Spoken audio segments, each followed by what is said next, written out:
ಕೈ ನೋಯ್ತಿದೆ.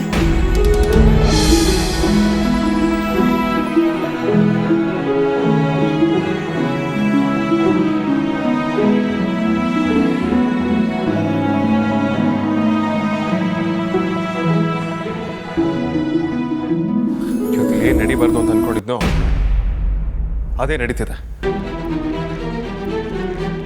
ನಾನು ಅವ್ರ ಮನೆ ಹತ್ರ ಹೋಗಿ ಒಂದು ಮಾತು ಹೇಳಿದ್ದೀನಿ ಅನ್ನೋ ಕಾರಣಕ್ಕೆ ಇಲ್ಲಿವರೆಗೂ ಬಂದಿದ್ದಾರಲ್ಲ, ಅದು ಅವ್ರ ದೊಡ್ಡ ಗುಣ.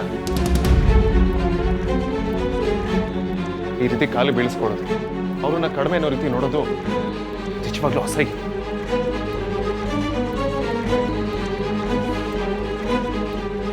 ಅವ್ರ ಮನೆ ಹೆಣ್ಮಕ್ಳನ್ನ ನಾವು ಸೊಸೆಯಾಗಿ ಮನೆ ಕರ್ಕೊಂಡ್ ಬರ್ತಿದೀವಿ ಅಂದ್ರೆ ಅವ್ರನ್ನ ಈ ರೀತಿ ನಡೆಸ್ಕೊಳ್ಳೋದು ಯಾವುದೇ ಕಾರಣಕ್ಕೂ ಸರಿಯಲ್ಲ. ಅಮ್ಮ, ನೀವು ಸುಮ್ಮನೆ ಇದ್ದೀರಲ್ಲಮ್ಮ. ನಾನು ಇದನ್ನೆಲ್ಲ ಎಕ್ಸ್ಪೆಕ್ಟೇ ಮಾಡಿರಲಿಲ್ಲ ವೇದಾಂತ್. ನಾನು ಹೇಳೋಕ್ಕೂ ಮೊದಲೇ ಇವ್ರು ಇದನ್ನೆಲ್ಲ ಮಾಡ್ತಿದ್ದಾರೆ. ಹಾಗಿದ್ರೆ ಇದನ್ನೆಲ್ಲ ಇಲ್ಲಿಗೆ ಮುಗಿಸೋ ಅವಕಾಶ ಇರೋದು ನಿಮ್ಮೊಬ್ಬರಿಗೆ ಮಾತ್ರ. ವಿಕ್ರಾಂತ್ ಮತ್ತು ಆರ್ತಿ ವಿಚಾರದಲ್ಲಿ ನಿಮ್ಮ ನಿರ್ಧಾರ ಏನು ಅಂತ ಹೇಳ್ಬಿಡಿ ಅಮ್ಮ.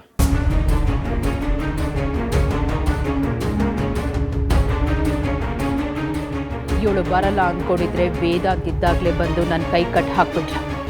ಛೇ, ವೇದಾಂತ್ ಬೇರೆ ಎಲ್ಲ ನನ್ನ ಮೇಲೆ ಹಾಕ್ಬಿಟ್ಟ. ವೇದಾಂತ್ ಹೇಳಿದ್ದು ಸರಿಯಾಗೇ ಇದೆ ಸುಹಾಸಿನಿ. 2 ಕುಟುಂಬದ ಮಧ್ಯೆ ತುಂಬ ನಡೆದೋಯ್ತು.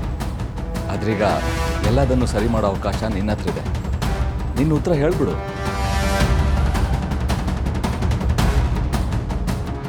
ಅಮ್ಮ ಪ್ಲೀಸ್, ಇಲ್ಲ ಅಂತ ಮಾತ್ರ ಹೇಳ್ಬೇಡ ಅಮ್ಮ.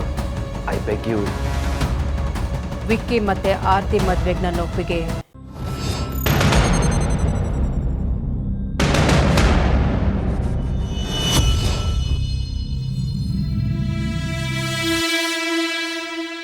ಇದೆ.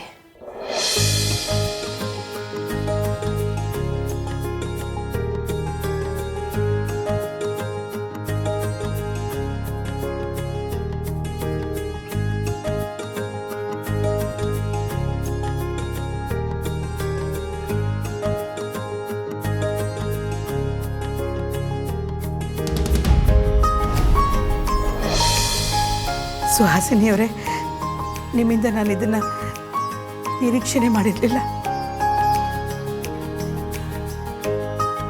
ಹಳೆ ದ್ವೇಷನೆಲ್ಲ ಮರೆತು ನೀವು ಮದುವೆಗೆ ಒಪ್ಪಿಗೆ ಕೊಡ್ತಿದ್ದೀರಾ ಅಂದರೆ ನಿಜವಾಗ್ಲೂ ನಿಮ್ಮದು ದೊಡ್ಡ ಗುಣ.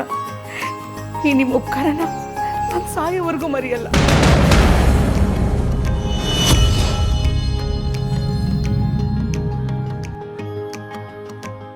ಫೈನಲಿ ಎಲ್ಲ ಒಳ್ಳೇದಾಯಿತು. ಡೋಂಟ್ ವರಿ, ನಿಮ್ಮನ್ನು ಡ್ರಾಪ್ ಮಾಡೋದಕ್ಕೆ ಡ್ರೈವರ್ ಕಳಿಸ್ತೇನೆ.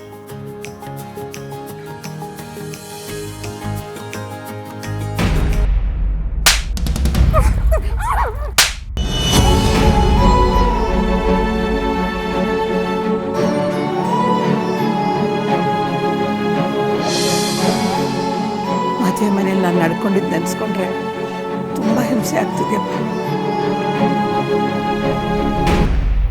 ಆ ಪರಿಸ್ಥಿತಿನ ನಾನು ಅರ್ಥ ಮಾಡ್ಕೊಳ್ಳದೆ. ಬಿಡಿ ಅಮ್ಮ, ಅದನ್ನೆಲ್ಲ ಆಗೋಗಿರೋದ್ರ ಬಗ್ಗೆ ಯೋಚನೆ ಮಾಡೋದ್ರಲ್ಲಿ ಯಾವ ಅರ್ಥನೂ ಇಲ್ಲ. ಹೇಗಾದ್ರೂ ಮಾಡಿ ವಿಕ್ರಾಂತ್ ಮತ್ತೆ ಆರ್ತಿನ ಒಂದು ಮಾಡೋದೇ ನನ್ನ ಉದ್ದೇಶ ಆಗಿತ್ತು. ಈಗೆಲ್ಲ ಒಳ್ಳೇದಾಯ್ತಲ್ಲ, ನಮ್ಮ ಹ್ಯಾಪಿ.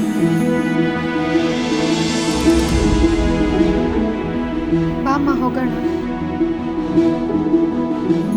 ಸುಹಾಸಿನಿ ಅವರೇ, ಶ್ರೀಧರ್ ಅವರೇ, ನಾನು ಅನುಮಾನ ಹೊತ್ಕೊಂಡು ಇಲ್ಲಿಗೆ ಬಂದೆ.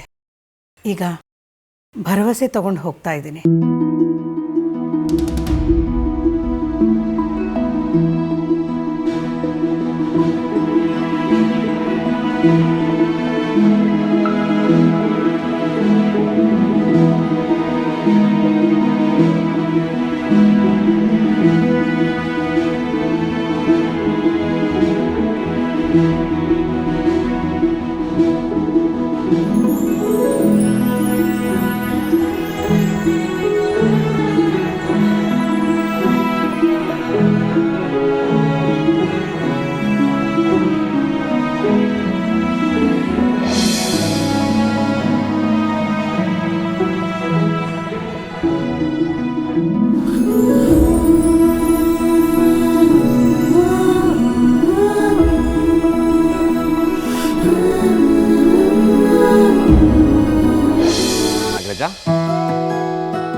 ಆರತಿ ಅಂದರೆ ಸೂಪರ್ ಅಂತ ಗೊತ್ತಿತ್ತು. ಅದನ್ನು ಮತ್ತೆ ಇವತ್ತು ಪ್ರೂವ್ ಮಾಡಿಬಿಟ್ಲು. I love you mother India.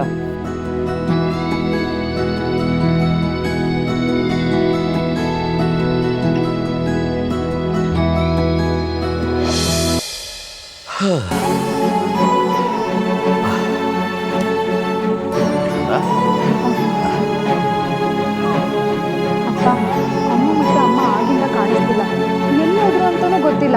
ಅಮ್ಮಗಂತೂ ಕಾಲ್ ಮಾಡಿ ಮಾಡಿ ಸಾಕಾಯ್ತಪ್ಪ, ಫೋನ್ ಕೂಡ ರಿಸೀವ್ ಮಾಡ್ತಿಲ್ಲ. ಎಲ್ಲ ಹೋಗಿದ್ರು? ಅಕ್ಕ ಇಲ್ಲಿ ನೋಡು, ನಮ್ ಜೊತೆನೆ ಬಂದ್ರು. ಅಮ್ಮ ಮಗಳು ಇಬ್ರು ಹೇಳ್ದೆ ಕೇಳ್ದೆ ಎಲ್ಲಿ ಹೋಗಿದ್ರಿ? ಇಲ್ಲ ಆರ್ತಿ ಗಾಬರಿ ಆಗಿರ್ತಾಳೆ ಅಂತ ಗೊತ್ತಾಗಲ್ಲ. ಅಮ್ಮ ಏನೋ ಚಿಕ್ಕವಳು ಹಾಗೆ ಮಾಡ್ತಾಳೆ. ಸರಿ, ನೀನಾದ್ರೂ ಹೇಳ್ಬಿಟ್ಟು ಹೋಗೋದಲ್ಲ ಬರೀ. ಅರೆ ಮುದ್ಕಿ, ಅಮ್ಮ ಅಕ್ಕ ನಮ್ಮ ಅಲ್ವಾ? ಮತ್ತೇನಾದ್ರೂ ಹುಷಾರಿಲ್ಲದೆ ಇರೋ ಥರ ಆಯ್ತಾ? ನಾವು ಗಾಬರಿ ಬೀಳ್ತೀವಿ ಅಂತ ಹೇಳಿಲ್ವಾ? ಒಳ್ಳೆ ಕತೆ ರೀ ನಿಮ್ಮದು. ಹಾಸ್ಪಿಟ್ಲಿಗೆ ಹೋಗಿ ಬರ್ತಾ ಯಾರಾದರೂ ಕೈಯಲ್ಲಿ ಸ್ವೀಟ್ ಬಾಕ್ಸ್ ಹಿಡ್ಕೊಂಡು ಬರ್ತಾರಾ? ಸ್ವೀಟ್ ಬಾಕ್ಸಾ? ಹೌದು ರೀ, ಸ್ವೀಟ್ ಬಾಕ್ಸೇ. ನಿಜವಾಗ್ಲೂ ನಮ್ಮ ಆರ್ತಿಗೆ ಸಂಬಂಧ ಫಿಕ್ಸ್ ಆಯಿತು.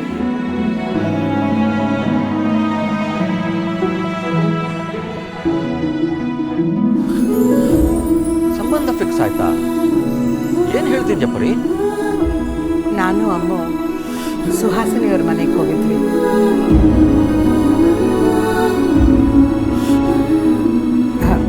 ನಿಮ್ಗೆ ಹೇಳಿದ್ರೆ ನೀವೇನಾದರೂ ಅನ್ಕೋತಿರೋ ಅಂತ ನಾನು ಆಗಲೇ ಹೇಳಲಿಲ್ಲ. ಸುಹಾಸಿನಿಯವ್ರ ಮನೆಯವರು ನಾವು ಅಂದ್ಕೊಂಡಂಗೆ ಅಲ್ಲ ರೀ, ನಾವೇ ತಪ್ಪು ತಿಳ್ಕೊಂಡಿದ್ವಿ.